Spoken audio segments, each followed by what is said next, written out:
Okay चला start. सध्या राज्यात लाडकी बहीण योजना चालू आहे आणि त्याचंच वातावरण आहे. परंतु जळगाव शहरामध्ये सध्या लाडका जवाई योजना सुरू आहे. जळगाव शहरातील आमदारांनी ही योजना या जळगाव शहरासाठी लागू केलेली आहे. जवायासाठी वाटेल ते म्हणजे जळगाव शहराच्या विकासाचे जर 3-13 कोणी वाजवले असतील तर लाडक्या जवायाने या शहरात घाण करून ठेवलेली आहे. करोडो रुपयाचा निधी ज्यावेळेस शासन मंजूर करतो त्यावेळेस तो निधी एकतर स्थानिक प्राधिकरण म्हणून महानगरपालिका या ठिकाणी अतिशय सक्षम आहे. ठीक आहे, त्यांच्यावर विश्वासनी म्हणून आपण PWD कडे ही कामं दिलेली आहे. परंतु आता जर 5 कोटी रुपये निधी आलेला असेल तर त्या 5 कोटी रुपयाच्या निधीत सुद्धा 20-20 लाखाचे तुकडे करून त्याच्या शिफारशीने PWDच्या शिफारशीने जावयाशी संबंधित एजन्सीला काम देणे, त्याच पद्धतीने फेडरेशनच्या माध्यमातून काम देणे असे उद्योग आमदारांनी या शहरात चालवलेले आहेत.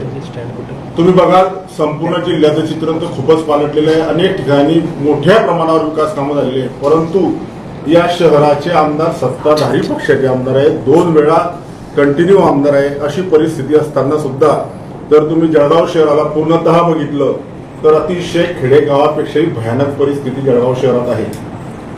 आमदारांना 10 वर्षानंतर जाग आली ती DPDC मध्ये ओरडले. आयुक्त काय करताय? आयुक्तांनी त्यांची भूमिका स्पष्ट करावी, त्यांचं काम काय आहे हे स्पष्ट करावं. माझं म्हणणं आहे, जर तुम्ही रस्ते PWD कडे वर्ग केले आहेत, काम PWD करतंय, मग जर त्या रस्त्याला खड्डे पडले तर ते बुजण्याची जबाबदारी महापालिकेची राहील का PWDची राहील हेही अगोदर निश्चित केलं गेलं पाहिजे.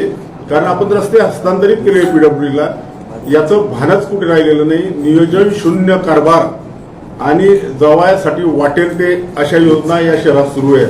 आताच सदोबा नगरमध्ये अभिषेक कन्स्ट्रक्शनच्या नावावर तुम्ही जर तिथं बोर्ड पाहिला तर सौजन्य म्हणजे मक्तेदाराचे नाव अभिषेक कन्स्ट्रक्शन तर्फे गौरव पाटील असं कधीच येत नाही नाव. हे नवीन सुरुवात आहे की म्हणजे उद्याच्या दिवशी जर कोणाच्या शरद भाऊच्या वार्डात काम केलं तर बिल्डरचं नाव सो अँड सो तर्फे शरद तायडे असं होऊ शकतं का? तर अशा पद्धतीने बोर्ड त्या सदोबा नगरमध्ये लागलाय. आत्ताच कॉन्क्रिटीकरणाचे कामं त्या ठिकाणी झाले, अतिशय निकृष्ट दर्जाचे. कोणत्या नियमात असं लिहिलंय की जर रस्ते कॉन्क्रिटीकरण झाले आणि तो रस्ता जर ठिकाणावर नसेल तर त्यावर डांबरीकरणाचा लेअर टाकला जातो. तुम्ही आताही अयोध्या नगरातील सदोबा नगर या भागात गेले तर तुमच्या लक्षात येईल त्या ठिकाणी की या ठिकाणी कॉन्क्रीटच्या रस्त्यावर डांबराचं लेअर टाकलेलं आहे. म्हणजे कमिशन खोरीने या जळगाव शहराचा इतकं वाटोळं केलं आहे की 6 महिने सुद्धा रस्ता टिकत नाहीये. तुम्ही बघाल गेल्या 10 वर्षाचं ट्रॅक रेकॉर्ड पाहिलं तर 10 वर्षात ते पहिले 7.5 वर्षे यांनी फक्त मी कसं चांगलं आहे, मी कसं चांगलं आहे याच्यातच दाखवलं. अरे चांगला असून उपयोग काय? लोकप्रतिनिधी हा आपला सक्षम असला पाहिजे आणि जोपर्यंत सक्षम असेल तोपर्यंत कामही आणू शकत नाही. आणि काम जर तुम्ही एखाद्या व्यक्तीला टार्गेट करून या शहरासाठी काम आणत असाल तर ते काम सुद्धा चांगल्या क्वालिटीचे होणार नाही. गुणवत्ता अतिशय ढासळलेली आहे. म्हणजे 6 महिने झालेली त्या कॉन्क्रिटीकरणाच्या कामाला. तुम्ही आता नेरी नाक्याचा रस्ता बघाल तर नेरी नाक्याचा रस्ता अक्षरशः त्याची विल्हेवाट टाकली आहे. काही ठिकाणी डांबर टाकून त्याला पॅचअप करण्यात आलेलं आहे. अशा पद्धतीने कामं सुरू आहे. एके बाजूला आपण महानगर, आता यापूर्वी ज्यावेळेस महानगरपालिकेत बॉडी अस्तित्वात होती, सर्व नगरसेवक अस्तित्वात होते, त्यावेळेस सांगायचे की नगरसेवक आम्हाला काम करू देत नव्हते. ठीक आहे, गेल्या वर्षापासून महापालिका तुमच्या ताब्यात, महापालिकेचे बॉस तुम्ही, राज्यात तुमची सत्ता, केंद्रात तुमची सत्ता. मग या वर्षभरामध्ये जर आजूबाजूचे तालुके तुम्ही पाहिले त्या ठिकाणी प्रचंड निधी आला. पण आपल्या जळगाव शहराला जर निधी आला असेल तर 15 कोटी 20 कोटी याच्यावरती तो आकडाच गेला नाही. म्हणजे सक्षम लोकप्रतिनिधीचा अभाव या शहराला जाणवला. तुम्ही जर शहरात घ्याल तर 2021ला ज्यावेळेस सत्तांतर झालं जळगाव महापालिकेचं त्यावेळेस शिवसेनेच्या ज्या वार्डात कामं झालेले आहेत ते कामं मोठ्या प्रमाणात शहरात दिसतात. आणि आता काहीतरी शहरातल्या मधल्या जे गाभाऱ्यात कामं झालेली ते दिसतात. परंतु ज्यावेळेस आपण आउटर एरिया जे फिरतोय, बाह्य भाग ज्याला आपण म्हणतो, वाढीव क्षेत्र जळगाव महानगरपालिकाचं, तिथं खेडेगावापेक्षा भीषण परिस्थिती आहे. लाईटाचा पत्ता नाही, गटारीचा ठिकाणा नाही, रस्त्याची उभी बोंब आहे. 2 दिवसापूर्वीच आमदारांना द्वारका नगरमध्ये अक्षरशः घेराव घातला नागरिकांनी की आम्ही गेले 10-15 वर्षापासून इथं अशा कठीण परिस्थितीत राहतो, तुम्ही लक्ष देत नाही. बाकडे आणि लाईट ज्या गोष्टीची गरज नव्हती त्या गोष्टींना प्राधान्य देण्यात आलं. जिथं नागरिक रस्ते आणि गटारींसाठी मूलभूत सुविधांसाठी लढत आहे तिथं त्या गोष्टी न गेल्या जाता तिथं आम्ही काय दिलं, बाकडे आणि लाईटाची व्यवस्था तर अशा ठिकाणी की ज्या ठिकाणी लाईटाची गरज आहे त्या ठिकाणी पोहोचलेली नाही, परंतु जिथं गरज तिथं कॉर्नरवरती हायमस लॅम्प लावलेले आहे. कमिशनखोरीने या जळगावला ग्रासलेलं आहे. अतिशय उज्ज्वल परंपरा असलेला हा जळगाव विधानसभा मतदारसंघ ज्याचे 40 वर्ष सुरेशदावांनी प्रतिनिधित्व केलं, त्यांच्या विकास कामामध्ये कुठेही टक्केवारीचा उल्लेख आला नाही. परंतु आता या टक्केवारीने इतकं भयानक ग्रासलं की प्रत्येक विकास कामामध्ये टक्केवारी. आमचा महापालिकेवर विश्वास नाही म्हणून पीडब्ल्यूडीकडे आणि पीडब्ल्यूडीच्या कामांना काही जर डिस्टर्बन्स तयार झाले असतील, पीडब्ल्यूडीच्या कामामध्ये काही खड्डे पडले असतील रस्त्यांना, तर ते बुजायचे कोणी, तर ती महानगरपालिकेने. महापालिकेचे आयुक्त ऐकत नाही. मग असा कोणता आयुक्त होता की तो या आमदारांचा ऐकत होता? एकाही आमदार आयुक्तांशी यांचं जमलं नाही, अधिकारी यांचं ऐकत नाही, कर्मचारी यांचं ऐकत नाही. हीच रडगाणी कॅसेट गेल्या 10 वर्षापासून जळगावकर ऐकताय. असा सुवर्णकाळ ज्या लोकप्रतिनिधींना मिळाला, आजूबाजूला जर आपण पाचोऱ्याला असाल, चोपड्याला बघाल, पारवड्याला बघाल, तर खूप मोठे बदल या लोकांनी संधीचं सोनं केलं. परंतु 10 वर्ष सतत जळगाव शहराचे आमदार सत्तेत राहून या सर्व गोष्टीमध्ये टोटली फेल झालेले आहे. आणि आता निवडणुकीच्या तोंडावर त्यांना डीपीटीसी मध्ये जाग येते. त्याच्या 2 दिवसापूर्वी त्यांनी महानगरपालिकेत आढावा बैठक घेतली होती. अधिकाऱ्यांसोबत, आयुक्तांसोबत त्यांना सूचना दिलेल्या होत्या. परंतु डीपीटीसी म्हणजे काय याचा अर्थच त्यांना माहिती नाही. डीपीटीसीचा अर्थ हाच आहे की जळगाव जिल्ह्याचं आर्थिक नियोजन विकास कामांचं त्या डीपीटीसी मध्ये केलं जातं. परंतु जशी महासभा चालते त्या पद्धतीने माझ्या वार्डात रस्ते होत नाही, माझ्या वार्डात गटारी होत नाही, आयुक्त माझं ऐकत नाही. नगरसेवक ज्या पद्धतीने ओरडतो त्याच पद्धतीने जळगाव शहराचा आमदार डीपीटीसी मध्ये बोलतो. अतिशय दुर्दैवाची बाब आहे की 2 टर्म होऊन सुद्धा त्यांच्या त्या नगरसेवकाच्या भूमिकेतून निघून आमदाराच्या भूमिकेतच येऊ शकले नाही. आणि आता ज्यावेळेस इलेक्शन लागलं त्यावेळेस त्यांना हे समजलं की आता जळगावमध्ये जनतेत प्रचंड नाराजी आहे. त्यावेळेस ते डीपीटीसी मध्ये सांगून राहिले की बुवा रस्ते बुजत नाही. मग पावसाळा का आजचा सुरू झाला. हे नियोजन कधी करायला पाहिजे होतं, तर हे नियोजन मे महिन्यातच बसून करून घ्यायला पाहिजे होतं. बरं, ते सांगता काय तुम्ही 2023ला 50-50 लाखाची प्रभाग समिती वाईटचे टेंडर केले होते तेच हे करा. मग जर 2023ला आम्ही त्याचं नियोजन करून ठेवलं होतं, तुम्ही मे महिन्यामध्ये काय केलं? मे महिन्यामध्येच याचं नियोजन करायला पाहिजे होतं, जेणेकरून तुम्हाला आता त्याच्यापासून कुठेतरी त्याचा आपल्याला फायदा झाला असता. परंतु त्याकडे सपशेल दुर्लक्ष झालं. नॅशनल हायवेचा विषय सांगतो, जो आपला हायवे रोड आहे, अक्षरशः 12 वाजलेले आहेत रस्त्याचे. तुम्ही बघाल तर पोल सुद्धा शरीर चौकातले पोल सुद्धा पडायला सुरुवात झाली. रस्त्याचे इतकं काम खराब झालंय त्या रस्त्यांचं हायवेच्या. त्यामध्ये सुद्धा 2 कोटी रुपये टक्केवारी आमदारांनी घेतल्याचा प्राथमिक अहवाल आमच्याकडे. आणि म्हणून आमदार हायवेवरती एकही शब्द बोलत नाही. का बोलत नाही? त्यांनी चुप्पी का साधली? आम्ही त्यांना वारंवार वेगवेगळ्या माध्यमातून प्रश्न विचारतोय. त्यांनी त्याच्यावर उत्तर दिले पाहिजे. त्यांनी उत्तर देणं हे त्यांची जबाबदारी आहे, कारण ते लोकप्रतिनिधी, लोकांनी त्यांना निवडून दिलेले आहे. आणि आम्हाला सुद्धा लोकांनी निवडून दिलेलं आहे. आम्ही विरोधक असले तरी त्यांना सरकारना जाब विचारणं हे आमचं काम आहे. आणि आम्ही वेळोवेळी ज्यावेळेस त्यांना जाब विचारण्याचा प्रयत्न करतो त्या वेळेस कुठल्याही प्रश्नाचं उत्तर ते देत नाही. दुसरा एक मोठा इश्यू आताच अलीकडे या भागात झाला, आपल्या शहरात झाला. एक मोठी कंपनी जी जळगाव शहरात 300 कोटी रुपयाची गुंतवणूक करणार होती. त्यांचं म्हणणं होतं 20 केंद्रासाठी जागा पण आम्ही देतो, त्याच्यासाठी लागणारा खर्च सुद्धा आम्ही करतो, फक्त तुम्ही विजेचा पुरवठा आम्हाला इथपर्यंत करून द्या. आमदार बैठकीला उपस्थित असताना सुद्धा एक शब्द बोलू शकले नाही किंवा त्याला आश्वासित करू शकले नाही की बाबांनो, माझ्या शहरातील मुलांना याचा रोजगार उपलब्ध होणार आहे, तर मी या सर्व गोष्टी तुम्हाला ज्यावेळी दुसरा कोणी लोकप्रतिनिधी असता त्याने तात्काळ सांगितलं असतं की मी हे सर्व करून देतो. परंतु सबशेल फेल झाले आणि ती कंपनी आता पुण्यामध्ये त्यांचा प्लॅन चालू करते. अतिशय दुर्दैवाची बाब आहे की कोणीतरी जळगाव शहरामध्ये गुंतवणूक करण्याचा प्रयत्न करतो, परंतु त्याला साधी मदत सुद्धा आमदार सत्ताधारी पक्षाचा विरोधाचा समजू शकतो, तेही करू शकत नाही. अतिशय दुर्दैवाच्या ह्या गोष्टी, रोजगाराचा विषय असेल तिथेही आम्ही फेल आहे.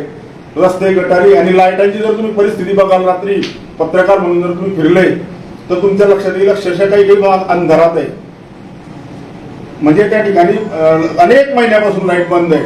मग हे का होत नाही? तुम्हाला आता कोणाची अडचण आहे? आम्ही 10 महिन्यापासून मीडियाशी बोलत नाही आहे विरोधक म्हणून, की नाही जाऊ द्या, काहीतरी मोठा काळ देऊ यांना काम करण्यासाठी, करून दाखवा काहीतरी. परंतु सफिशियंट वेळ ठरलेले कामकाजामध्ये आणि आता निवडणुकीच्या तोंडावर काहीतरी दाखवण्याचा जनतेला प्रयत्न करतायत. असा जर एखादी गोष्ट चांगली असेल तर ते जरही पाण्यासारखं असतं तर ते प्यायचं नसतं. जळगावकरांनी हे जर 10 वर्ष पिलं, आता हे जर जळगावकरांनाही पसणार नाही. जनतेच्या लक्षात आलंय की या व्यक्तीपासून या शहराचा विकास होणे शक्यच नाही. 10 वर्ष कशाला म्हणतात? 10 वर्षाचा सुवर्णकाळ. राज्यात सत्ता, केंद्रात सत्ता, महापालिकेतही सत्ता होती. बरं असंही नाही, महापालिकेत 2.5 वर्ष बरं सत्ता नव्हती, ताईच महापौर होत्या, त्याच्यामुळे तिथंही काही प्रॉब्लेम नव्हता. अशा सर्व काळ कुठल्याही व्यक्तीला मिळालेला नाही, परंतु यांना मिळाला, त्याचं हे सोनं करू शकले नाही. हेच मोठं या शहराचं दुर्दैव आहे. आणि आता जर ते सांगत असतील की निधी येईल, तर या राज्यासाठी लाडकी बहीण योजनेसाठी 46,000 कोटी रुपयाचा निधीची आवश्यकता आहे. आणि मुख्यमंत्री आणि अर्थमंत्र्यांनी क्लिअर सांगितलंय की मी का जमीन विकून पैसे देऊ आता विकास कामांसाठी. त्यामुळे आता शहरातील कोणत्या कानाकोपऱ्यात जाऊन मी रस्ते बनवेल किंवा मी निधी आणेल, या वर्गांना सर्व खोटे आहे. कारण आता शासनाकडे हे देण्यासाठी सुद्धा पैसे नाही. कारण जे पहिले कामं आलेले त्या कॉन्ट्रॅक्टरांना सुद्धा पैसे दिले जात नाहीये, त्यांनी सुद्धा कामं थांबवून ठेवलेले आहे. जळगाव शहरात पाहाल तुम्ही तर बरेच कामं आता बंद झालेल्या अवस्थेत आहे आणि ही कामं चालू होणे जवळपास आता अशक्य आहे. कारण निधीची जी उपलब्धता आहे ती नसल्यामुळे कामं थांबू नये. अशा परिस्थितीमध्ये आता काहीच पर्याय झाला नाही. म्हणून मग DPTC मध्ये काहीतरी लोकांसमोर येण्यासाठी मला आयुक्त मदत करत नाही, महापालिका हे करत नाही, असं स्वतःला केविलाने प्रयत्न करण्याचा प्रयत्न त्यांचा सुरू आहे.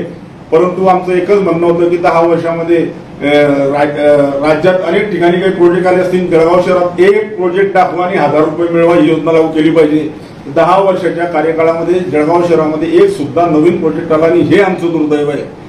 10 वर्षामध्ये आम्ही जळगाव शहरात एकही पर्यटनाकरता ठिकाण निर्माण करू शकले नाही, हे आमचं दुर्दैव आहे. जळगाव शहरामध्ये 46 एकराचा शिवाजी महाराज उद्यान आहे.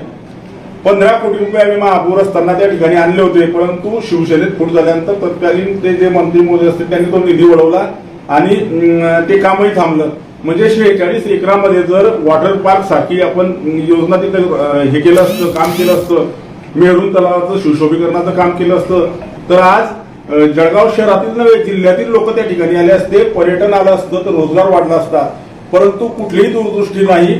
फक्त विकास कामातून जे पैसे येतील ते PWD ला पाठवायचे, तिथून 5% कसे मिळतील याची व्यवस्था करणे आणि आपला उद्योग चालू ठेवणे, एवढंच काम आमदारांनी केलं. आमदारांचं 10 वर्षात एक चांगलं काम दाखवा. मी त्यांना जाहीर आव्हान या पत्रकार परिषदेच्या माध्यमातून करतो की त्यांनी सांगावं की हे त्यांनी केलेलं काम आहे म्हणून. जर त्यांचं म्हणणं असेल हे ब्रिज त्यांनी केले तर त्यांनी महासभेत ठराव काढून घ्यायचे की हे ठराव कधी झालेले आहे ब्रिज करण्याचे वगैरे. तर नुसतं दुसऱ्यांनी केलेल्या कामावर जर बरोबर होत असेल तर मी केलं, चुकीचं होत असेल तर गिरीश महाजनने केलं, गुलाबराव पाटलांनी केलं, ही भूमिका घेणे अतिशय चुकीचं आहे.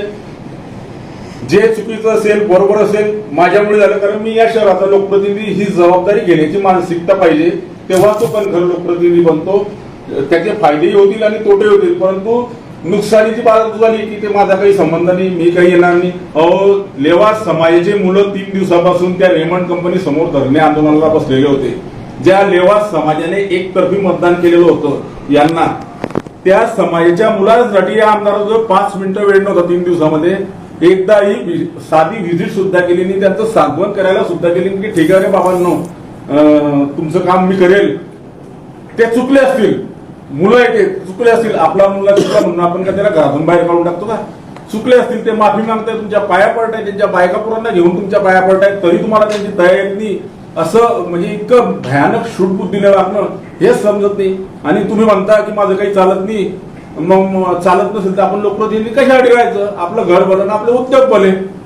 जर आपण 2 टर्म आमदार आहे असं आमचा साधा नगरसेवक वाटा पुसू देत नाही दुसऱ्याला, आणि तुम्ही तुमच्या विधानसभा मतदारसंघात असलेल्या कंपनीमध्ये तुमच्याच समाजाच्या लोकांना न्याय देऊ शकत नाही, तर दुसऱ्या लोकांना काय न्याय देणार आहे? हाही माझा प्रश्न या पत्रकार परिषदेच्या माध्यमातून आहे की जर चुकले असतील ते माफी मागून आले, 2दा आणि 3दा जाऊन आले, ठीक आहे. जे झालं असेल तर त्या कामगारांच्या परिवाराने काय बिघडवलंय तुमचं? त्यांची पत्नी असेल, लहान लहान मुलं आहे, यांचा तो विचार करा. असे सर्व प्रश्न जळगाव समोर आहेत. आपल्या माध्यमातून मी त्या सरकारला विनंती करतो की त्या रेमंडच्या मुलांना सुद्धा कुठेतरी चुकी झाली असेल, त्यांच्याकडून माफी मागणं मोठ्या माणसाचं काम असतं. जर कोणी आपल्याला शरण येत असेल, माफी मागत असेल तर त्याला माफ केलं पाहिजे. परंतु 18 महिन्यापासून ते पोर बाहेर आहे, त्यांचं कुटुंब वाऱ्यावर आहे, त्यांना फी भरायला पैसे नाही, त्यांचे EMI भरले जात नाही. अशा सर्व परिस्थितीमध्ये आमदार मात्र गुपचूपची भूमिका घेऊन बसले आणि काही बोलायला गेले तर मग त्याच्यामध्ये राजकारण येतं. अहो, राजकारण तर येणारच आहे ना. तुम्ही राजकारणात आहे, तुम्ही व्यवसायात नाही आहे. राजकारण तुम्ही ज्या विषयात आहे त्या विषय तिथं येणारच आहे. आणि जर तुम्हीच करून टाकलं तर राजकारण येणार नाही आणि विरोधक येणार नाही. परंतु तुम्ही 3-3 दिवस ते मुलं बसलेले असताना जात सुद्धा नाही, ही गोष्ट बरोबर नाही. आणि याचे सर्व परिणाम येणाऱ्या काळात आपल्याला भोगावे लागतील, हेही मी आपल्याला या पत्रकार परिषदेच्या माध्यमातून अतिशय स्पष्टपणे सांगतो.